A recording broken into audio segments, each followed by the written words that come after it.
Sans plus tarder, je vous présente donc notre conférencier et notre conférencière. Tout d'abord, Daniel. Daniel Milhomme est professeur titulaire en soins critiques au département des sciences de la santé de l'Université du Québec à Rimouski, campus de Lévis. Daniel est détenteur d'un doctorat en sciences infirmières de l'Université Laval et il s'intéresse principalement au processus de surveillance clinique ainsi qu'au développement et à l'utilisation d'environnements virtuels de formation et la recherche portant sur les professionnels de la santé. Quant à Manon Daigle, elle est infirmière et professeure dans le domaine des soins critiques au département des sciences de la santé de l'Université du Québec à Rimouski, campus de Rimouski. Manon est candidate au doctorat au programme de recherche en sciences de la santé avec une concentration en pédagogie des sciences de la santé de l'Université de Sherbrooke. Elle s'intéresse au développement et à l'évaluation des compétences, aux innovations pédagogiques et à la pédagogie des sciences de la santé, notamment à la simulation clinique. Je vous souhaite un excellent webinaire, mesdames, messieurs. Je donne la parole à Daniel et à Manon. Parfait. Bonjour, bonjour Madame Perrault. Merci beaucoup, Madame Perrault. Bonjour à tout le monde. Ça me fait extrêmement plaisir d'être avec vous aujourd'hui, puis avec Manon, pour vous présenter notre beau projet d'unité virtuelle de soins. L'unité virtuelle de soins qui est un projet qu'on mène depuis maintenant 2018. C'est un projet qui vise, entre autres, à collaborer pour mieux former. Donc, c'est vraiment le titre de la présentation.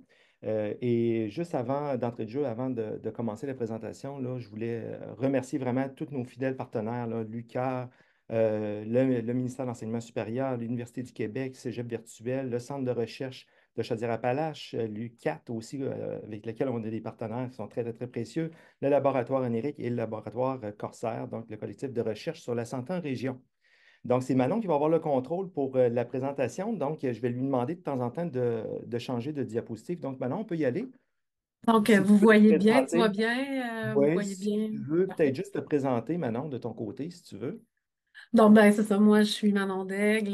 Madame Perron m'a présenté. Je suis professeure au campus de Rimouski dans le domaine des sciences infirmières. Puis, comme on disait, je m'intéresse beaucoup à tout ce qui est simulation. Donc, le projet d'unité de soins virtuels, c'est vraiment très, très, très collé à mes intérêts. Parfait, merci, Manon. Donc, on va y aller. On va commencer par le changement de diapo, si Oui. tu veux bien qu'on change ça. Donc, l'objectif de la présentation, tout d'abord, on va vous présenter l'unité virtuelle de soins. Qu'est-ce que ce projet-là, en tant que tel, en réalité virtuelle immersive?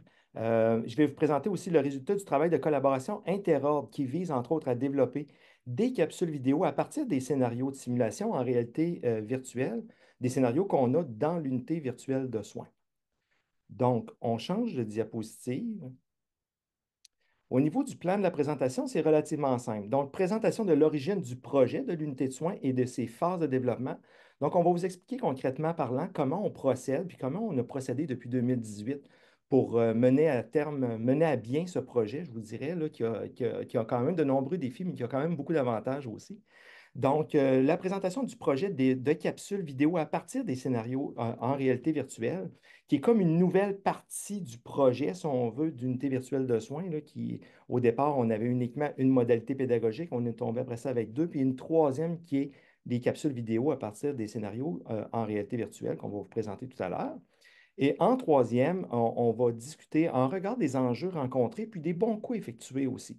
Parce qu'un projet de cette ampleur-là, oui, il y a énormément d'avantages. Il y a énormément, c'est un projet qui est très, très, très porteur, qui est très fédérateur en tant que tel pour les collèges, les universités, mais il y a aussi son lot de défis en tant que tel.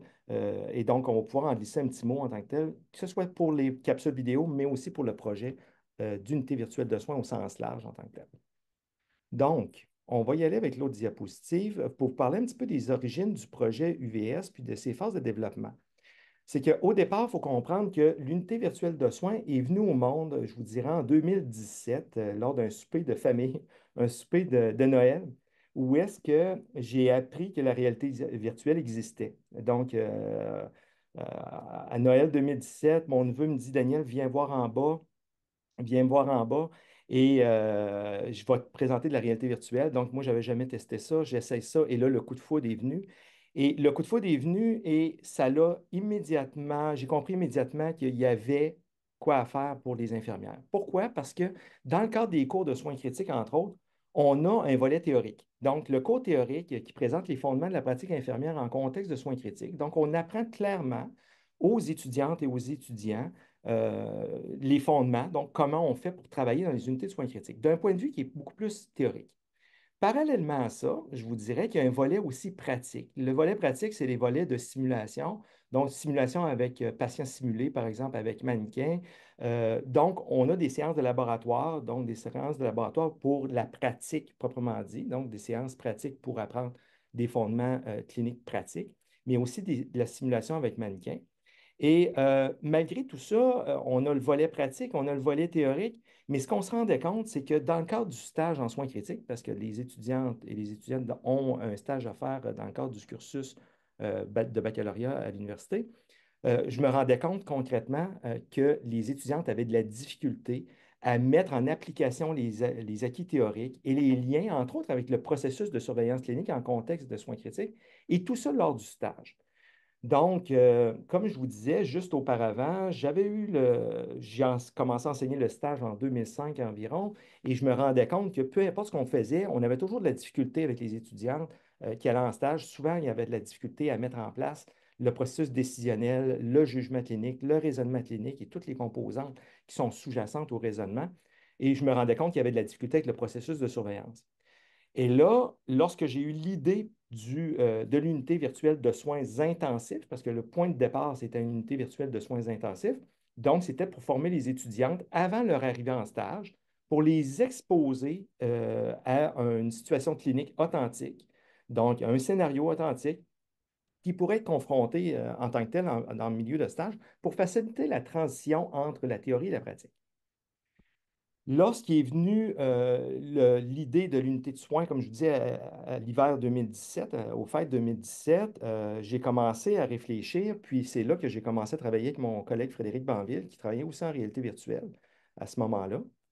Et je lui ai fait part un peu de ma préoccupation que j'avais avec le stage, puis je lui disais, il y a quelque chose à faire, j'ai l'idée, je veux développer une unité virtuelle de soins. Maintenant, comment on s'y prend? Parce que c'était quand même assez novateur. On recule encore de là 8 ans, environ 7 ans.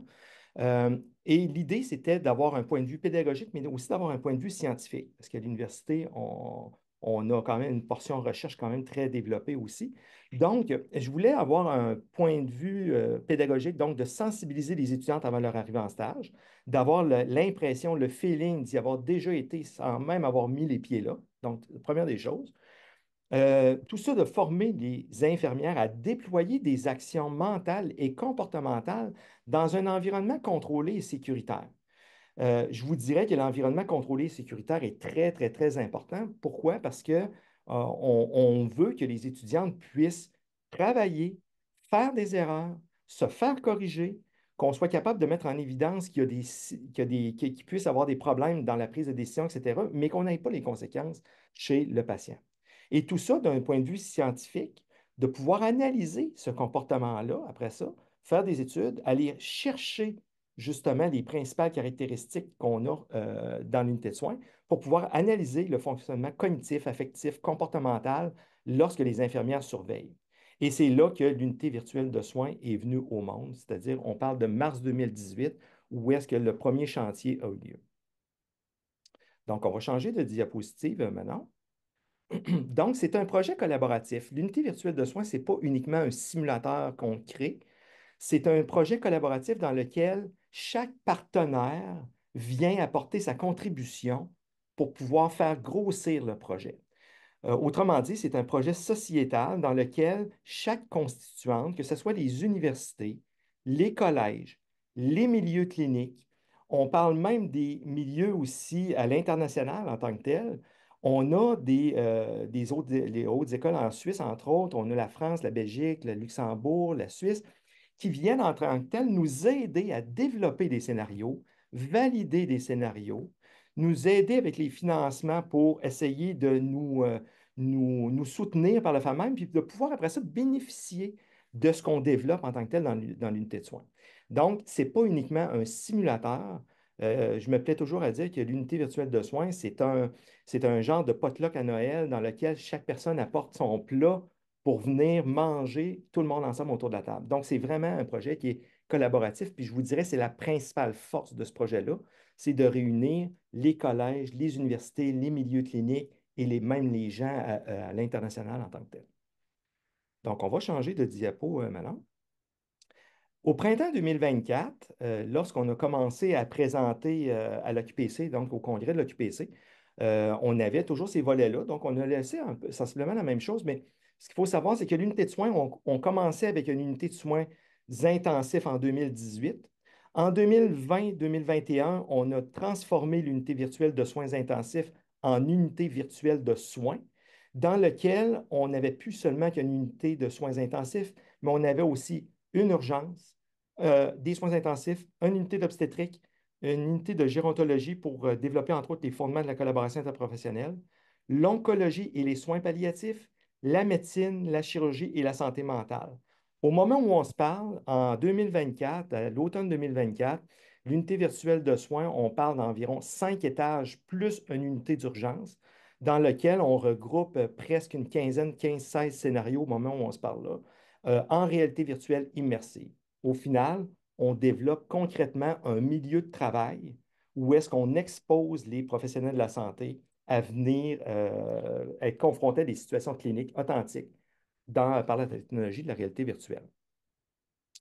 Donc, si on change de diapositive, si je fais un petit peu la ligne du temps, si on veut, en 2018, on a développé Soins critiques dans lequel on a 6 scénarios au moment où on est là.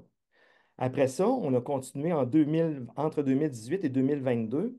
On a eu une subvention du ministère de l'Économie et de l'Innovation pour développer 2 scénarios en obstétrique, entre autres un scénario qui touche la décélération du cœur fœtal et un autre sur la réanimation néonatale, avec la réanimation d'un enfant selon les algorithmes en néonatologie. Ensuite de ça, en 2022, toujours, on a eu les 2 scénarios qu'on a faits, entre autres en collaboration avec l'Université Laval, pour développer les fondements de la collaboration interprofessionnelle chez les externes en médecine et chez les infirmières praticiennes spécialisées et les infirmières bachelières aussi, les infirmières cliniciennes. Donc, on apprend dans ces 2 scénarios-là les fondements de la collaboration interprofessionnelle. On parle de 2023 maintenant, où est-ce qu'on a eu une subvention du CIS de Chaudière-Appalaches, du Centre de recherche, entre autres, et de la Fondation de l'Hôtel-Dieu de Lévis, pour développer un scénario en oncologie. Et on en a eu une autre subvention aussi, de moins grande envergure, si on veut, mais pour développer un scénario de soins palliatifs. Ce qui fait en sorte qu'on a oncologie, soins palliatifs chez une même patiente, que son état se détériore et qu'à un moment donné, la patiente décide de mettre fin à ses traitements de chimiothérapie.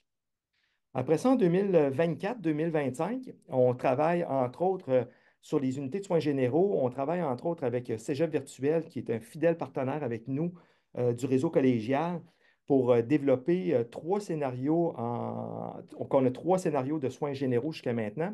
Et il y en a 2 autres qui sont à venir sur des scénarios en lien avec la sécurisation culturelle. Donc, c'est des scénarios qui sont très, très, très importants pour nous pour prendre la prise en charge de patients d'une autre culture et de pouvoir mettre en évidence un peu des fois les biais inconscients qu'on peut avoir comme professionnel de la santé.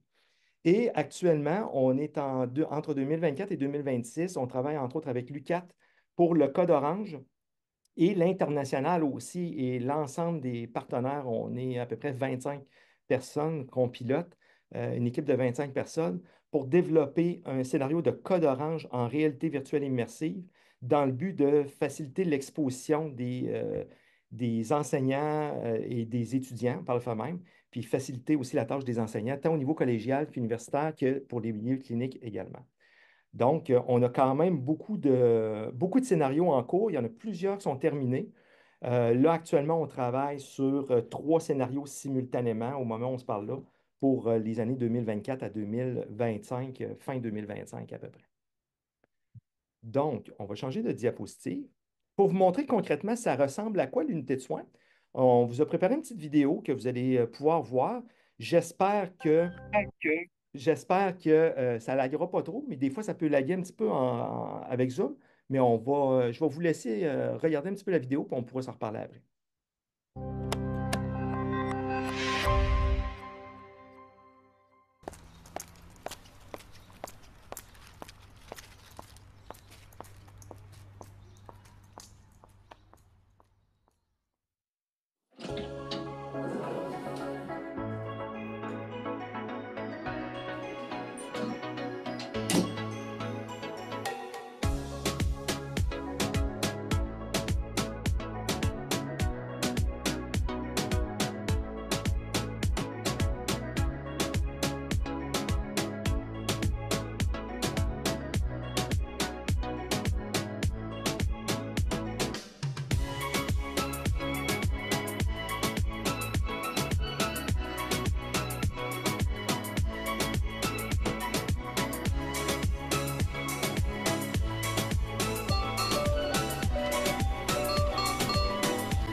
Bonjour, moi c'est Myriam Côté, infirmière praticienne spécialisée. Bonjour, je suis Julie Monfils, infirmière clinicienne.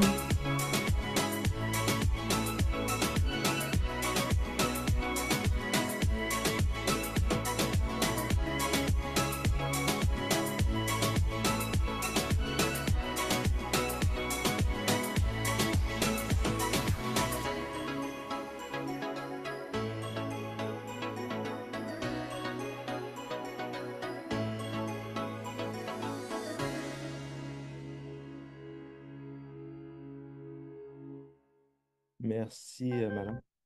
Donc, on va passer au final, ce qu'on peut juste dire. Donc, vous avez vu un peu la présentation, la petite vidéo qui, naturellement, ça ne lag pas habituellement, là. Donc, qui présente un peu les trois modalités pédagogiques parce que le projet a grandi au fur et à mesure que les années ont passé pour qu'on parte de la réalité virtuelle immersive et qu'on développe par le fait même, c'est-à-dire avec le casque de réalité virtuelle proprement dit, mais pour faciliter justement la transposition puis faciliter le déploiement chez différents partenaires ou les personnes qui pouvaient avoir, par exemple, des cybermalaises ou des difficultés technologiques à utiliser justement la technologie, on a développé un mode en réalité virtuelle non immersive, c'est-à-dire un mode en mode clavier-souris donc, qui permet, entre autres, de faire exactement les mêmes scénarios, à peu près avec des interactions similaires, mais sur écran plat. Donc, c'est l'environnement en trois dimensions, mais sur écran plat, sur un écran d'ordinateur standard. Donc, l'objectif, c'est qu'on soit capable de l'utiliser sur n'importe quel type d'ordinateur. Donc, on travaille très, très fort actuellement à optimiser tout ce qui s'appelle script, développement numérique, animation, etc., pour pouvoir le faire fonctionner comme il faut sur un ordinateur de base, comme on pourrait dire un laptop ordinaire. Et on a également le mode captation vidéo, ou capsule vidéo, qui a vu naissance, qui a pris naissance, je vous dirais, il y a environ 2 ans, et dont l'objectif était de diversifier les accès au savoir en formation à distance. Et c'est là qu'on a travaillé, entre autres, très étroitement, entre autres avec Cégep Virtuel, pour développer justement ce volet-là de captation vidéo pour pouvoir faciliter justement l'exposition des gens qui avaient plus de difficultés avec la technologie. Donc, Manon va pouvoir nous expliquer concrètement dans quelques secondes à quoi ça consiste, les capsules vidéo. Manon, qui est une alliée très importante pour le volet des captations parce qu'elle a une grosse partie de cette charge-là sur ses épaules de son côté. Donc, elle nous donne vraiment, vraiment un bon coup de pouce là-dedans. Donc, elle va pouvoir vous expliquer concrètement comment on travaille puis qu'est-ce qu'on fait concrètement avec les capsules vidéo. OK, mais je voudrais être bien certaine, excusez là, de vous interrompre, Ouais. bien certaine de comprendre ce que l'on voit. Tantôt, on voyait un bébé, entre autres, qui était Ouais. intubé, là, bon, etc. Est-ce que c'est un étudiant qui fait la simulation? Oui, exactement. C'est les étudiants qui vont faire leur simulation.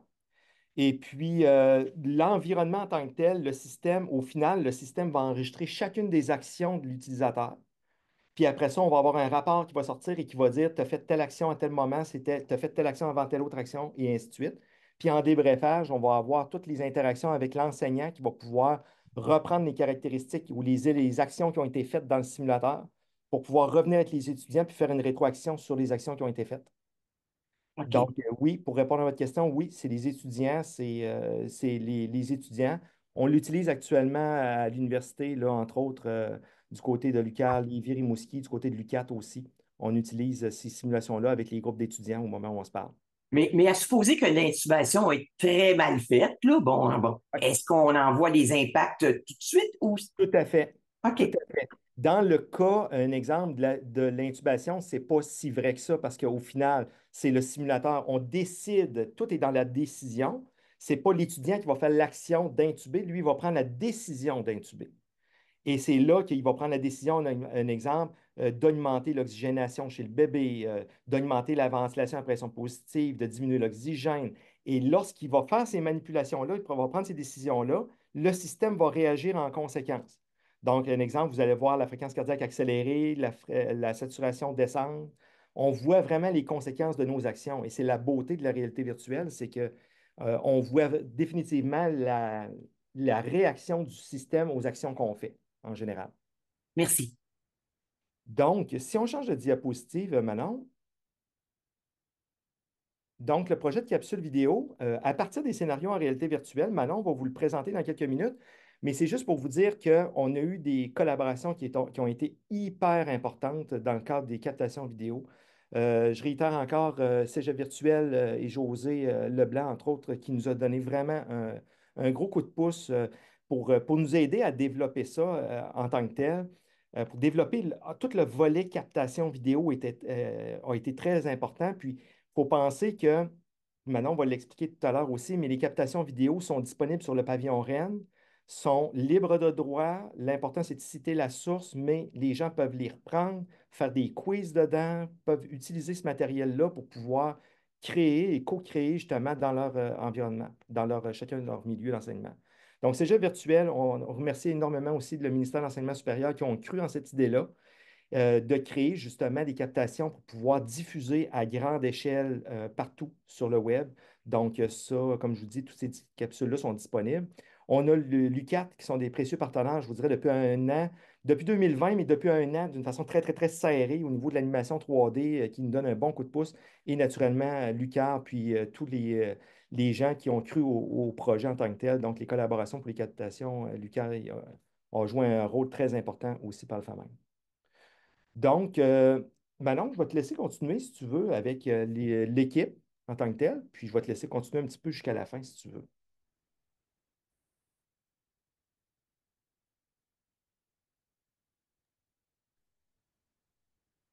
Est-ce que vous entendez... Excuse-moi, Manon. Excuse-moi, moi, je t'entends pas. Est-ce que vous entendez, Manon?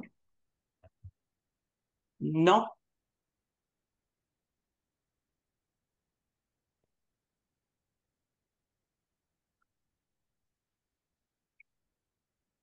Non, on t'entend pas. Sinon, je peux continuer un petit peu en attendant que tu Oui, en trouves... attendant, est-ce que ça serait possible de répondre aux questions qui ont été Ben oui, posées? ben tout à fait. Bon, entre autres, il y a Jean-Simon Labrec qui demande est-ce qu'il serait possible un jour de sortir de l'unité virtuelle de soins et de réaliser des scénarios extérieurs en utilisant votre plateforme? Il dit, je pense entre autres au scénario d'ambulance, là, ambulancier, ambulancière. Oui, la façon que le projet est fait, et le projet est fait, est constitué et construit de cette façon-là, et ça, c'est très important pour nous, c'est que c'est une technologie qu'on va pouvoir transposer à d'autres disciplines. D'ailleurs, on le fait déjà, là, aujourd'hui, on n'en parle pas, mais on le fait déjà avec un environnement immersif aussi, l'école virtuelle immersive, on est en train de construire une école en réalité virtuelle immersive appuyée à partir de la technologie qu'on utilise dans l'unité virtuelle de soins. Donc, on développe une école, entre autres pour les enfants à troubles de spectre de l'autisme et puis les gestions de classe dans ces situations-là. Donc, on travaille avec les sciences de l'éducation du côté de l'UQAR pour développer justement des scénarios en réalité virtuelle, mais pas dans un hôpital, mais dans une école, puis on utilise la même technologie en tant que telle. Donc, pour répondre à votre question, oui, ça existe, c'est faisable, c'est possible. C'est toujours des questions de financement, etc., là, mais au départ, c'est faisable. Et l'unité de soins est constituée de cette façon-là pour qu'on puisse réutiliser la technologie en tant que telle. Intéressant. Il y a Dominique Poirier, je ne sais pas si Manon, ton micro est réactivé. Ben, on va faire un test. Oui, Ça C'est bon? fonctionne? parfait. On OK. posera l'autre question un peu plus tard. Dominique Parfait. Poirier qui avait une question. C'est Parfait. parfait. Merci. Ah bon, je suis désolée. Je disais donc que pour monter le projet des captations vidéo, on a mobilisé une équipe multidisciplinaire. En fait, là, je vous les présente ici. Bon, il y a Daniel et moi, là, ils se présentent, mais on a aussi un technicien en audiovisuel qui est très précieux parce que nous, on est des experts en pédagogie, on est des experts en soins infirmiers, mais au niveau audiovisuel, on est en mode développement des compétences actuellement et non déploiement de compétences. Donc, notre technicien en audiovisuel est très précieux. On a aussi une conseillère pédagogique qui nous accompagne dans tout notre processus de développement de scénarimage et tout ça. On a parlé de Josée tantôt, une collègue précieuse là, de Cégep virtuel. On a aussi un enseignant en soins infirmiers qui est Kevin du Cégep de Shawinigan et Frédéric Banville, là, qui est un collaborateur à l'unité virtuelle de soins, qui est professeur ici à l'UQAR. Donc, je vais poursuivre avec, dans le fond, pourquoi on a choisi de faire des capsules vidéo à partir des scénarios de réalité virtuelle. Donc, dans un premier temps, c'est une modalité qui est captive et qui est originale. Et ça nous permettait de rallier le monde réel au monde virtuel. On va vous montrer un peu tantôt comment on base nos scénarios. mais on rallie le monde réel au monde virtuel en un seul et même média, où il est possible de répliquer un environnement clinique avec un haut niveau d'authenticité parce que l'unité de soins virtuels, justement, un des objectifs, c'est de répliquer un environnement clinique authentique pour déployer et développer des compétences. Donc, la capsule vidéo nous permettait ça. Deuxièmement, c'est accessible, la vidéo, là, soit par ordinateur, tablette ou encore téléphone intelligent. Et c'est une modalité qui est flexible. Donc, les capsules peuvent être intégrées à différentes stratégies d'enseignement par le personnel enseignant ou encore, ça peut être des stratégies d'apprentissage pour les apprenants, que ce soit à distance ou encore en présence. Le fait qu'elle soit libre de droit sous licence Creative Commons, mais ça fait en sorte que les personnes enseignantes peuvent l'adapter en fonction des objectifs pédagogiques, mais aussi en fonction des différentes contraintes pédagogiques là, auxquelles les enseignants font face. Finalement, les capsules vidéo nous permettent d'accéder à une clientèle étudiante qui est variée, que ce soit au DEC en soins infirmiers, au niveau collégial, au programme d'AEC en intégration à la profession infirmière, au baccalauréat en sciences infirmières, et même là, les capsules vidéo peuvent être utilisées dans les milieux cliniques dans un contexte de formation continue là, pour les infirmiers et les infirmières qui sont en exercice. Donc, au moment de développer notre projet, quand on a commencé tout ça, il a fallu considérer plusieurs éléments pour atteindre les critères qui étaient prescrits pour le dépôt de capsules sur le pavillon REN, qui est le pavillon de ressources éducatives numériques. Dans le fond, on a eu une subvention pour créer initialement 10 capsules vidéo. Daniel, tu me corrigeras, là, si le nom n'est pas exact, là, il me semble que c'était 10 capsules vidéo. Et on avait des critères là, à atteindre. Donc, premièrement, on avait des critères au niveau technologique. Les capsules devaient être accessibles sans inscription au préalable. Elles devaient être aussi repérables facilement là, via des moteurs de recherche. Il y avait aussi des conditions à respecter là, au niveau des renseignements personnels, de l'anonymat, la traçabilité des personnes qui visionnaient les capsules, ben, ça devait vraiment être limité. Puis, les capsules devaient aussi s'adapter aux différentes tailles d'écran. Donc, on parle d'un ordinateur, d'une tablette, d'un téléphone intelligent. On avait aussi des conditions au niveau linguistique, dans le sens que le vocabulaire des comédiens devait être adapté au contexte pédagogique et la narration devait être dans un français là, québécois, tout en tentant de refléter le plus possible la réalité des milieux cliniques, le jargon aussi médical, le jargon infirmier, et les capsules devaient être aussi sous-titrées.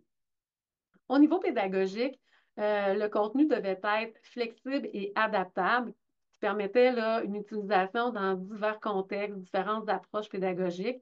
La séquence de visionnement devait aussi être flexible, ce qui fait qu'un étudiant qui visionne la capsule numéro 3, ben, il n'y avait pas nécessairement d'impact s'il visionne la capsule numéro 1 après. Là. Donc, là, ça amène une certaine flexibilité pour les étudiants.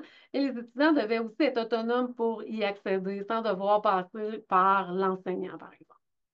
Ensuite de ça, les capsules devaient être libres de droit, être téléchargeables via le site Web par tous les enseignants, tous les établissements d'enseignement, avec des droits de remixage et d'intégration là, sur un environnement numérique d'apprentissage. Le tout respectant bien sûr là, le droit d'auteur et les conditions là, qui sont applicables par la licence Creative Commons. Aussi, ben, on devait être en mesure de pouvoir mettre à jour nos capsules vidéo là, en fonction du temps qui passe et des technologies qui changent. Au niveau de l'inclusion, il fallait respecter les critères entourant la diversité culturelle et aussi la diversité de genre. Donc, après avoir tenu compte de toutes ces contraintes de réalisation, on a travaillé le visuel de nos capsules et ça prenait un visuel qui était transférable à chacune de nos captations vidéo. La technopédagogue qui travaillait avec nous en début de projet s'est vraiment occupée là, des éléments graphiques. Il fallait s'attarder à la standardisation des couleurs, l'intégration des logos des partenaires, l'affichage des licences et j'en passe. On a aussi créé des bandeaux parce que pour animer nos capsules vidéo, il fallait s'attarder à du visuel qu'on allait intégrer à différents moments pour faire du sens avec les objectifs pédagogiques des capsules vidéo, puis aussi pour garder les personnes qui visionnent captif là, à l'intérieur là, de la séquence vidéo. Donc, on s'est inspiré des concepts clés du processus de surveillance clinique, puis on a créé là, différents bandeaux qui s'intègrent à des moments spécifiques dans la captation, comme par exemple, pour illustrer la détection d'un problème, bien, on a un bandeau de détection d'un problème. Bon, pour détecter une prise de décision qui a été prise, Daniel parlait du raisonnement clinique tantôt, donc, il y a une décision qui a été prise, donc ça fait partie du raisonnement clinique, donc on l'illustre à partir d'un bandeau. Encore ici, bon, quand on veut illustrer des bonnes pratiques qui sont déployées par l'infirmier ou l'infirmière dans la vidéo, à ce moment-là, on l'illustre. C'est sûr qu'à ce stade-ci, je dois aussi vous dire que des fois, on utilise les bandeaux pour faire ce qu'on appelle un peu de camouflage, là, pour venir cacher des fois des petites imperfections qu'on constate lors du montage. Donc, ils sont quand même précieux, ces bandeaux-là. Là. Ils viennent parfois nous sauver quelques temps de reprise de séquences vidéo supplémentaires. Pour élaborer les scénarimage, parce qu'avant chaque captation vidéo, on élabore un scénarimage pour nos capsules. Donc, on s'est inspiré de 3 modèles théoriques. Premièrement, la pyramide de Freytag, qui nous sert à structurer notre intrigue pour être en mesure de garder les participants captifs à travers un certain suspense là, à l'intérieur de notre capsule vidéo. Par la suite, les concepts qui sont issus de la théorie émergente, excusez-moi, du processus de surveillance clinique de Daniel, là, qui est ici présent, là, ces modèles théoriques que Daniel a élaborés dans ses études doctorales. Donc, ce modèle-là nous a servi d'ancrage pour construire les scénarios en misant essentiellement sur le processus de surveillance clinique et le raisonnement clinique. Et finalement, on s'est inspiré des lignes directrices de l'INAXEL pour la mise en place d'un pré-briefing avant que l'action se passe en réalité virtuelle et aussi un petit débriefing à la fin de chacune des capsules. Donc, les capsules ont à peu près toutes le même format. Donc, elles débutent là, par une introduction qu'on pourrait comparer à un pré-briefing, comme je vous disais tantôt, un pré-briefing dans un contexte de simulation, là, que ce soit un contexte de simulation avec mannequin, contexte de simulation en réalité virtuelle. Donc, dans notre introduction, un infirmier ou une infirmière joue son propre rôle et présente la situation de soins, ainsi que toutes les informations importantes là, pour que les personnes qui visionnent la capsule puissent se créer une image mentale claire de la situation, puis commencer à initier leur propre processus de surveillance clinique. Donc, par la suite, notre personnage se transporte en réalité virtuelle où il doit exercer, déployer son processus de raisonnement clinique et de surveillance clinique dans une situation authentique. Et c'est là que nos scénarios, on les élabore en regard de la pyramide là, de Freytag que je vous parlais dans la diapo précédente. L'intrigue se passe en réalité virtuelle, puis, en conclusion, ça se termine avec une petite discussion qui est semblable à un debriefing, où on revient sur les éléments pertinents, les éléments importants, en lien, encore une fois, avec la prise de décision, le processus de surveillance clinique, et ça conclut la vidéo. On vise des capsules d'environ une quinzaine de minutes pour être en cohérence avec les principes pédagogiques qui sous-tendent cette modalité-là. Quand on entrevoit qu'une capsule vidéo va être un peu plus longue, on la divise en deux. Ça a été le cas là, pour 2 capsules, là, la capsule qui porte sur le processus de surveillance clinique en post-opératoire et celle sur la collaboration interprofessionnelle. C'était vraiment trop long. Puis on avait de la difficulté à choisir quoi couper parce qu'on trouvait que tout était quand même important. Donc, on a pris la décision de justement scinder en deux les capsules vidéo. Puis, ça permet d'avoir quand même des capsules qui se tiennent bien dans le temps. Au fil du temps de l'expérience, c'est sûr, quand on a commencé notre première capsule vidéo, on ne savait pas trop comment s'en aller. Il n'y a pas beaucoup de lignes directrices non plus qui viennent nous guider sur comment créer des scénarios et des captations vidéo à partir de scénarios de réalité virtuelle. Donc, au fil du temps et des expériences, on s'est créé un peu une méthode de travail qui se décline en 6 étapes que je vais vous présenter ici.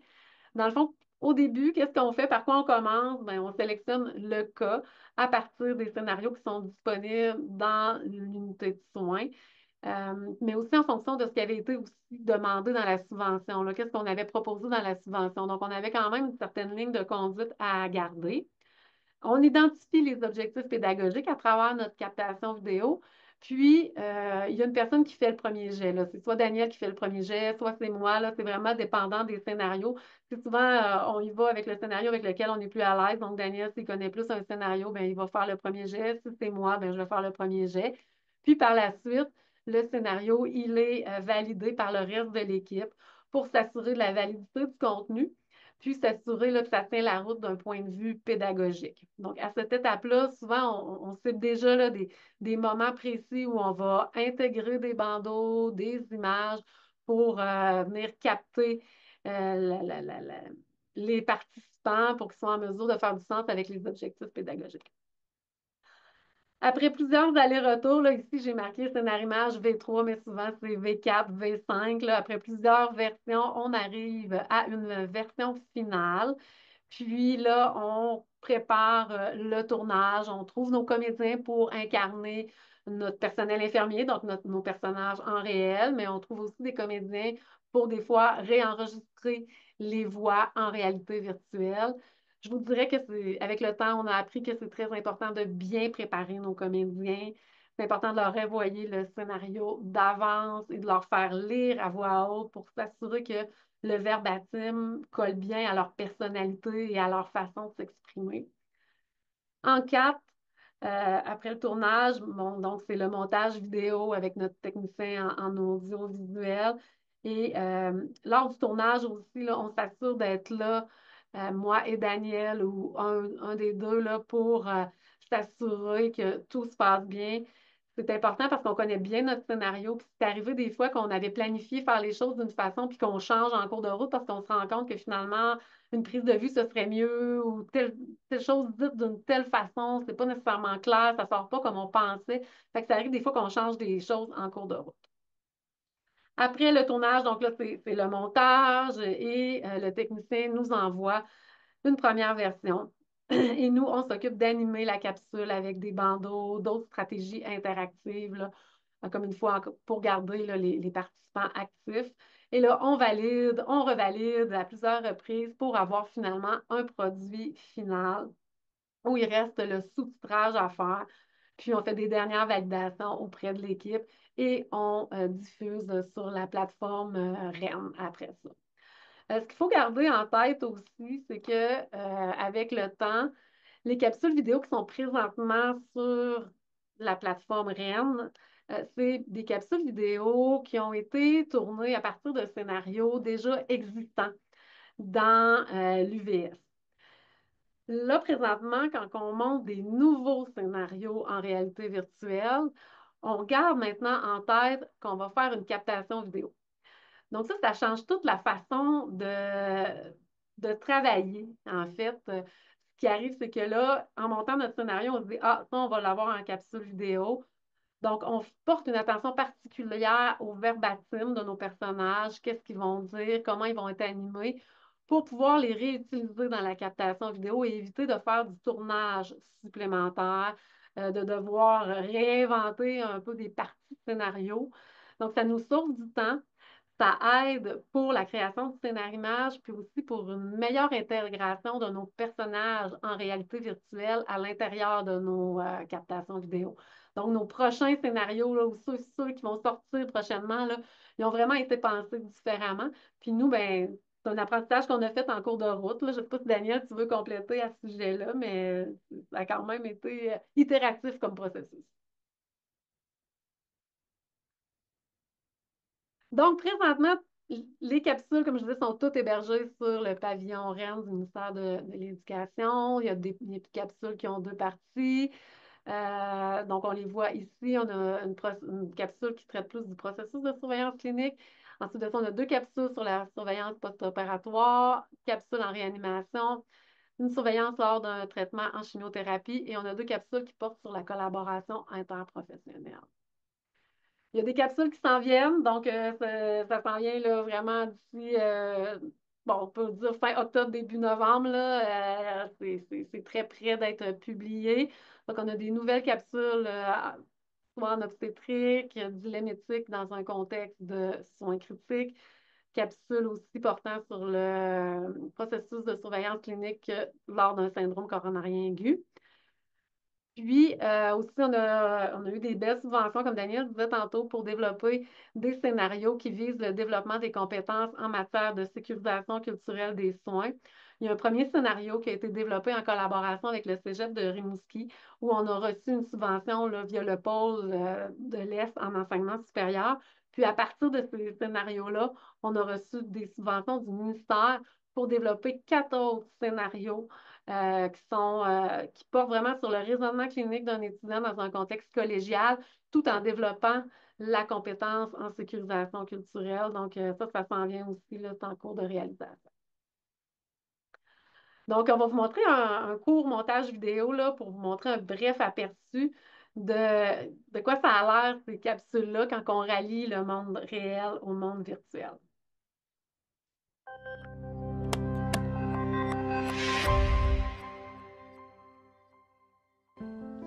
Ah, vous êtes là. Bonjour, mon nom est Marie-Claire. Je suis infirmière dans l'unité de soins intensifs de l'UVS depuis 7 ans. Lorsqu'elle fait preuve de vigilance, l'infirmière reconnaît la personne à risque, détecte les dangers potentiels et met en œuvre des interventions permettant de réduire le risque de complications. Elle utilise alors ses sens pour détecter les variations dans le temps. Discuter de la situation de santé de Mme Juliette Gagnon. Ça fait tout près de 2 semaines qu'elle est arrivée ici. Elle a plusieurs antécédents de problèmes de santé, notamment elle est diabétique, hypertendue. Son fils, M. Louis Tremblay, est présent ici avec nous. J'ai du cancer au foie où se propage fréquemment le cancer du sein. Bon, j'ai toutes les informations importantes. Je vous invite à m'accompagner dans ma rencontre auprès de Mme Sanson. Vous venez avec moi? Ensuite, la prémédication telle que prescrite. Je m'assure encore une fois que les 7B sont respectés. Pour minimiser les risques de contact avec l'agent antinéoplasique, je revêtis une blouse et des gants. Je m'assure ensuite de démarrer l'appareil à pression aux 15 minutes. Si je me rends compte que j'ai omis de mentionner au médecin que le patient était de plus en plus souffrant et que le pansement était souillé à 70 %, pourtant, cette information était prioritaire pour qu'une décision éclairée soit prise par le médecin en fonction de la situation. Ma main hémodynamique se détériore de plus en plus. Le pansement est souillé à 70 % et l'abdomen est distendu.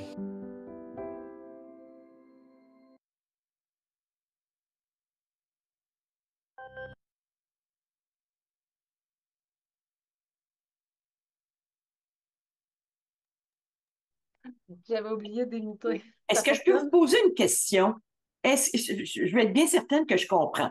Il y a les simulations en tant que telles auxquelles les étudiants et étudiantes peuvent participer, qui posent des gestes virtuels, mais il y a aussi les capsules vidéo qui donnent un aperçu de ce qu'une personne peut faire ou n'a pas fait ou qu'elle aurait dû faire. Ce sont deux choses distinctes.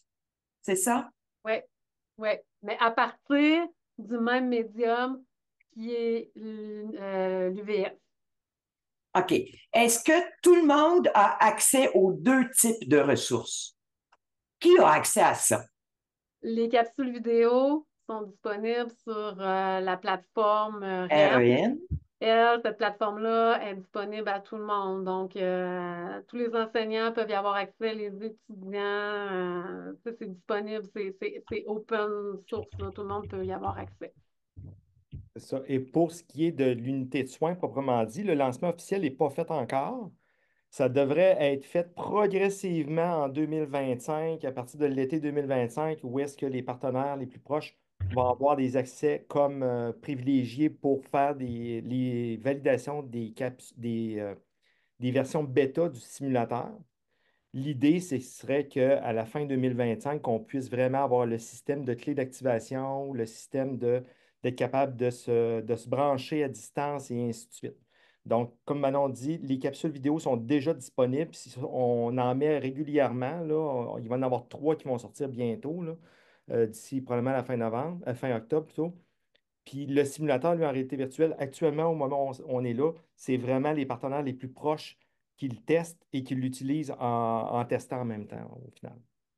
OK. Mais est-ce que vous pensez à un déploiement plus large ou comment c'est prévu ça, hein? Oui, bien, pour répondre, Manon, je peux peut-être répondre pour ça. Oui. On va avoir vraiment des phases de déploiement. Donc, pour être sûr qu'on soit capable de l'absorber, puis s'il y a des problèmes techniques, peu importe, parce que c'est relativement complexe, là, on a le simulateur, mais il y a tout ce qui vient en arrière du simulateur, là. tout ce qui s'appelle sécurité des bases de données, sécurité informatique, loi d'accès à l'information, loi 25, toutes ces affaires-là, c'est tout construit simultanément au simulateur. Donc, oui, ça va être fait. Probablement qu'il va y avoir un déploiement qui va être progressif en plusieurs phases, là, 3 ou 4 phases, là, où est-ce qu'on va déployer progressivement pour finalement en arriver avec un déploiement complet, probablement dans 1 an et demi environ au moment où on est là. OK. De façon à ne pas ce que d'autres collèges qui pourraient être intéressés par le projet, entre autres, n'aient pas à refaire ce travail-là. C'est ça. Et honnêtement, je ne le conseille pas parce que je veux dire, c'est avec tout le travail qu'il y a en arrière de ça et tout l'investissement qu'il y a eu en arrière de ça, ça serait comme pas, ce sera pas une bonne idée, je pense, de recommencer à zéro, refaire exactement la même chose, là. C'est pas l'idée. L'idée, au contraire, c'est de dire on travaille ensemble pour essayer de l'amener le projet le plus loin possible, plus que d'autres OK. choses. Donc, ce déploiement-là, c'est une chose à laquelle vous pensez, là. Oui, oui, tout à fait. Oui, à oui, grande tout à échelle. fait, là. OK. Oui, oui, on est déjà sur la table à dessin au moment où on est là pour voir la procédure, comment on procède pour tout ce qui s'appelle clé d'activation, mise à jour du système, sécurité des OK. données, etc. là. Parfait. OK. Excusez-moi, Manon, je vais vous laisser continuer. Ah, Il nous reste un petit 10 il n'y a minutes pas de maintenant. souci. Puis on déploie même, on parlait des collèges, là, le scénario qu'on a développé en collaboration avec le Cégep de Rimouski va être déployé là, très prochainement, là, en novembre, là. Donc, on est en phase de test, de projet pilote.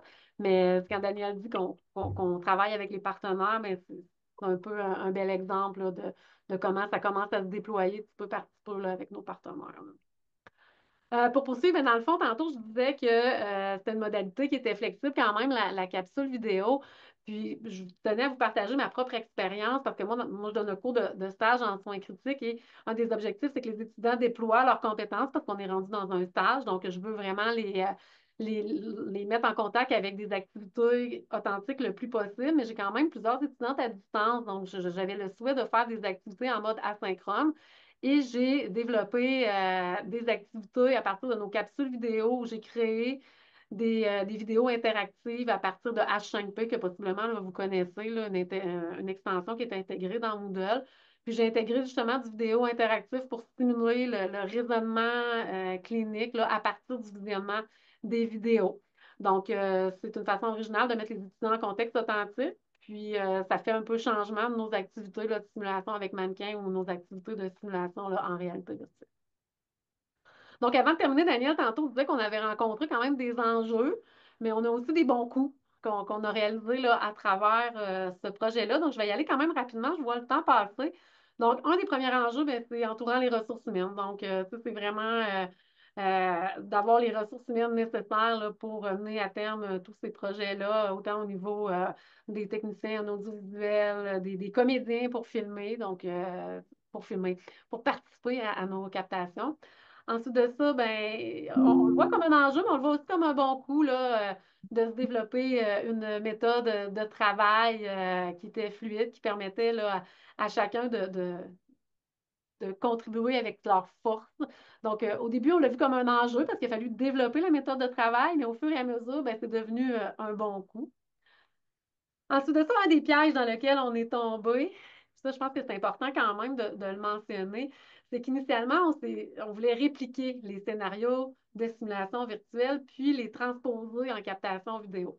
On s'est dit que ça allait être facile, on était parti avec cette idée-là, ça va bien aller, on va prendre le scénario en RV, on va le transposer en capsule vidéo, ça va bien se faire. Mais ce n'est pas exactement ce qui s'est produit, parce que les scénarios en réalité virtuelle sont construits pour une immersion clinique où le personnage il est guidé, il interagit dans cet univers virtuel-là, alors que pour la capsule vidéo, bien, le contexte est un peu différent. C'est important d'adapter les objectifs pédagogiques en cohérence avec l'intégration d'une capsule vidéo là, dans un cours. Puis, il fallait aussi considérer la clientèle qui était visée, là, qu'on parle, on voulait que ce soit disponible à tout le monde. Donc, on parle d'une clientèle qui était hétérogène et qui est aussi interordre. Donc, on s'est rendu compte au fil de la création de nos différents scénarimages qu'à partir de notre scénario en réalité virtuelle, il faut créer une histoire qui est en parallèle. Fait qu'il ne faut pas partir du scénario puis le transposer en vidéo, là. Tu sais, c'est pas la même affaire. Fait que nous, on s'est un peu fait prendre au début, mais là, à cette heure, on le sait, fait qu'on se prend un peu différemment. Un autre enjeu qu'on a rencontré aussi, c'est de se trouver un jargon commun à travers notre équipe de travail. En soins infirmiers, on est habitué de se parler, notre jargon, on se comprend, mais là, discuter avec un technicien en audiovisuel qui a ses propres termes, c'est son propre jargon. Moi, un plan américain, un plan italien, je ne sais pas c'est quoi du tout. Donc, il a fallu se trouver un jargon pour communiquer de façon efficace, pour justement là, bien se comprendre puis éviter des erreurs aussi là, en cours de route, là. Surtout au montage, quand on demande des changements, des choses comme ça, là, c'est important. Considérer la surcharge des milieux cliniques, on a demandé à des experts de valider nos captations vidéo, de valider nos scénarios, mais on a eu des enjeux avec les échéanciers, excusez-moi. On sait que les milieux cliniques sont surchargés. Donc, c'est quelque chose qu'on n'avait pas considéré là, dans notre ligne du temps pour déposer nos captations vidéo. Puis on n'avait pas non plus considéré notre propre charge de travail, parce que ça demande quand même du temps, monter tout ça. On ne l'avait pas nécessairement considéré au début. Ensuite de ça, d'adapter les plans en réel virtuel, on s'est rendu compte que c'est pas évident. Il faut trouver quand même des milieux dans nos laboratoires, des endroits dans nos laboratoires qui vont s'apparenter le plus possible à ce qu'on voit en réalité virtuelle pour que ça fasse du sens quand on transpose le réel au virtuel. Donc ça a été un enjeu, mais notre technicien en audiovisuel a trouvé la solution de faire des incrustes de nos personnages dans la réalité virtuelle. Ça veut dire que quand on filme avec des fonds verts, puis on prend notre personnage, puis on l'incruste dans l'UVS, donc ça vient augmenter la réalité un peu de la captation vidéo. Donc voilà, garder le cap sur la pédagogie aussi, parce que ça a été un enjeu, et de cacher là, les petites imperfections qu'on voyait au montage. Par rapport à nos bons coups, en Oui, fait, est-ce que tu pourrais peut-être aller accélérer un petit peu parce qu'il y a des questions? Oui. oui, parfait. J'ai fini après. Là. Je parle des OK. bons coups, puis Daniel conclut et on a terminé. Les bons coups, ben, en fait, on est une super équipe dynamique, diversifiée. C'est une grande force de notre projet.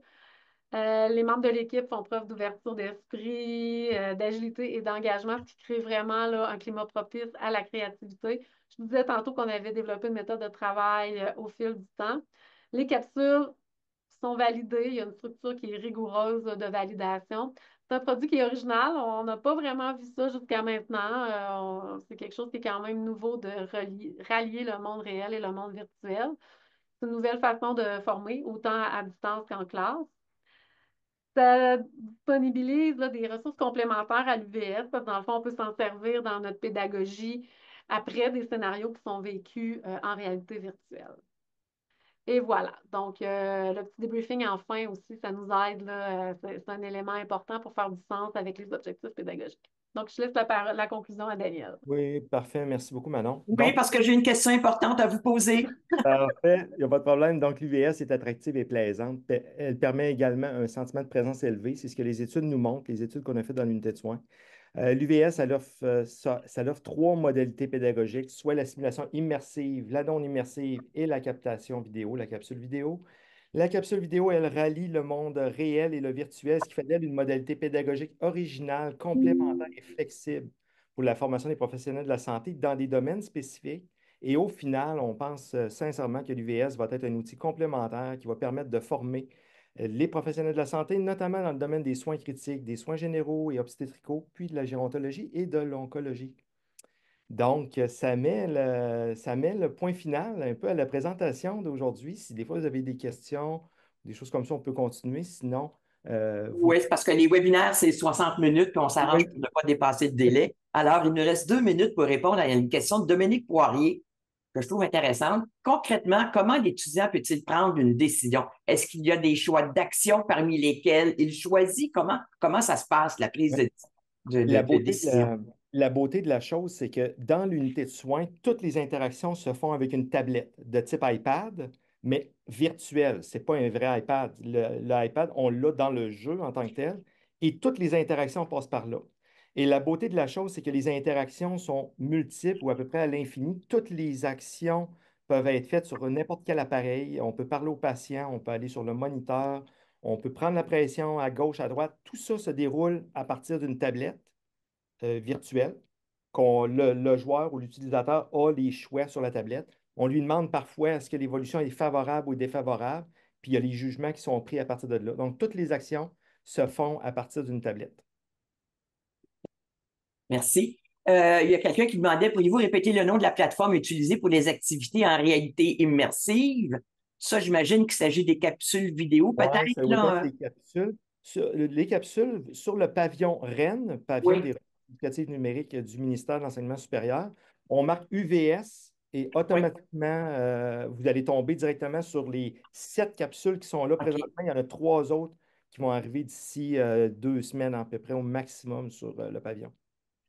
Un gros merci à tous les deux, Manon et Daniel. C'était extrêmement intéressant. Je crois que les gens ont apprécié également. Alors, je demanderai aux participants, bien sûr, de remplir le petit formulaire là, d'appréciation et je vous retourne aux chers participantes et participants toute la documentation là, utilisée lors de la présentation.